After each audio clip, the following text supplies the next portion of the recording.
Grinding your way through hours of gameplay is near always worth it to reach that gratifying, clarifying, and oh so satisfying ending. Whether it's figuring out the meaning of life itself, or just simply getting to smash the face off the biggest and baddest boss imaginable, video game endings are designed to give a fitting finale to all the time and love we pour into them. Or at least, so you'd think. Sometimes the game we're given on screen just isn't enough to figure out what the hell has been going on for the past 20 plus hours. And you're left scratching your head at an ending that was supposed to provide the goods. Ambiguous endings are both some of the most frustrating and perfect finales to our favourite series, and even though we may never be given the definitive answers or know the truth, half the fun comes from watching people guess anyway. So be ready to be lost, as I'm Ash from WhatCulture Gaming, and these are 8 video game endings that had more questions than answers. 8. Life is Strange. Square Enix's Life is Strange is one of those games that sticks with you. Told episodically from the viewpoint of Max, a high school student who discovers she can turn back time after she saves a girl from getting shot, you're thrust into the heart of a dark murder mystery that threatens the very fabric of space and time itself. That and surviving high school, both are equally hard. At the end of the game, you're faced with 2 distinct options. Save Chloe, the wild child you've reconnected with and begun to love after rewinding to prevent her murder, or save your hometown and everyone in it from instant destruction at the hands of a supernatural storm, conjured up from disrupting space and time with your rewind abilities. It is definitively the hardest choice you'll have to make, boiling down to saving the bay or your bay. But what exactly happens once you've condemned a township or your love to destruction? If you save Arcadia Bay, will the tornado come back since there's such a massive time jump to sort it all out? If you save Chloe, will she continue to be plagued by death? Why is one person's life so integral to how the universe functions? How exactly does Max live her life after losing her home or Chloe?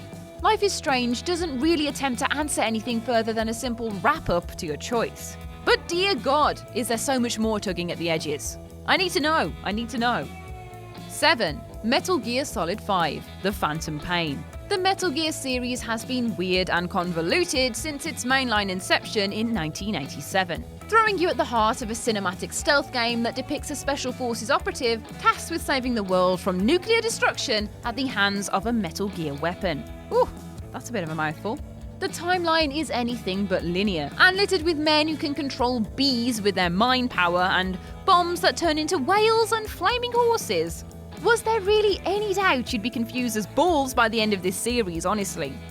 Metal Gear Solid 5: The Phantom Pain is the final entry in the franchise, because no one counts Metal Gear Survive, supposedly wrapping everything up neatly by positing itself as a prequel, and making the protagonist the original enemy of the first game, but only as he went through extensive plastic surgery to look like someone else.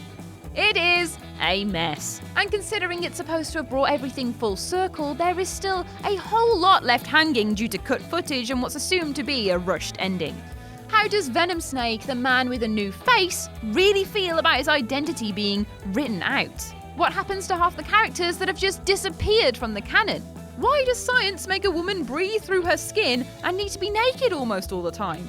What does any of this mean? 6. Alan Wake. It's not a lake, it's an ocean. What the Alan Wake's mysterious last lines could really mean anything. Telling the tale of a novelist who has travelled to the small town of Bright Falls to overcome his difficulty with writer's block, Alan soon gets more than he bargained for when his wife disappears and the work he's written begins to come to life, puppeteered by a dark, shadowy force. Stop that, Satan, it's annoying. By the end of the game, Alan has discovered how to dispel the darkness, and realises to free his wife from the evil forces, he must swap places with her to maintain balance. Putting himself at the bottom of a lake, she climbs out freely. But what exactly has been taunting Mr. Wake for the entirety of the playthrough? And what do his mysterious final words mean? What is the ocean? What? Alan? We have no idea what this ocean could be, nor much else about his strange doppelganger, Mr. Scratch. And since Alan Wake runs like a TV series with only 1 season completed, 6 episodes in the first game and 2 in the DLC, it's likely that we never will either. poor Alan's gonna have to get used to being stuck underwater for the foreseeable future. 5. Mass Effect 3. We all know what people think about Mass Effect 3's ending. After years of build-up, with 2 amazing games as foundation points for what could have been one of video games' defining trilogies, and some seriously misguided patching that revealed a big old problem in how Mass Effect 3 was released, the general consensus is that it is very bad. And whilst that might or might not be true depending on how desperately you want to cling onto Shepard's pride, the fact of the matter is we're left with so many open-ended threads that it is hard to know what exactly to think about it all, really. What exactly happens if you join organic and synthetic life? Do we just get green eyes and carry on as normal? Does choosing the destroy option render biotics void? Will we ever get to see a somewhat happy future, or is this all that we're left with? Did BioWare know how angry this would make everyone? Whilst a little ambiguity and pessimism can work a treat, Mass Effect 3 suffered at the hands of all options being essentially the same choice when boiled down to their core, and none of them were the universe-saving, world-defining Shepard as saviour fans really wanted to see. Intentional or not, the true repercussions are never going to be uncovered unless we get another true Mass Effect game, which doesn't look likely after Andromeda, really. 4. Final Fantasy IX. Final Fantasy has had a mega run in its time. To get to 10 games in a series, you've got to be doing something right, but both the 9th and 10th entries into the franchise suffered more than a little from fans being not entirely sure what they're watching at the close of the game, or what it means from there on out. 9 in particular has an interesting ending that raises all sorts of what the heckery, where instead of offering up one of the built-up, engaging enemies that has been carefully curated throughout gameplay, the developers instead decided to just chuck in a random big baddie at the end to see what's good. Oh, okay then, that's no problem. Necron is Final Fantasy IX's boss battle, but where in the hell has he come from? Whilst fan theories have speculated he is the representation of death, or linked to Kuja, or is just secretly Soul Cage because why not? The truth of the matter is that we have no idea where they sprung Necron from, or why they choose to do that in place of literally any other villain taking up the end mantle. Just why, I think, is the main question here. 3. Five Nights at Freddy's.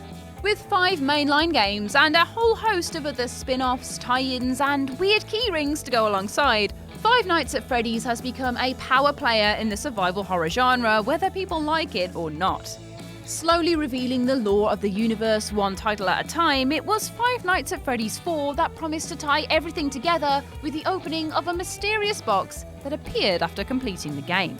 The creator Scott Cawthon wrote on the game's Steam page. Somehow, no one, not a single person, found the pieces. The story remains completely hidden. What's in the box? It's the pieces put together.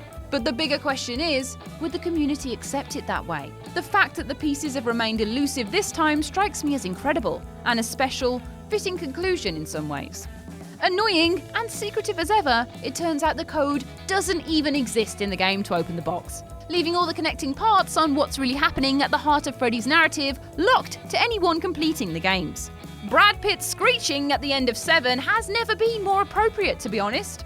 2. Bloodborne. The whole Soulsborne series is a giant question mark, to be honest, from what little pieces of lore that can be uncovered through the convoluted narrative and strange, inhuman monsters, it still really isn't clear what the full story is in the world of all things weird. Bloodborne is one of the main offenders for what the heck moments though, forcing you to carefully consider all the items and terrains you come across along the way to discern exactly what is happening.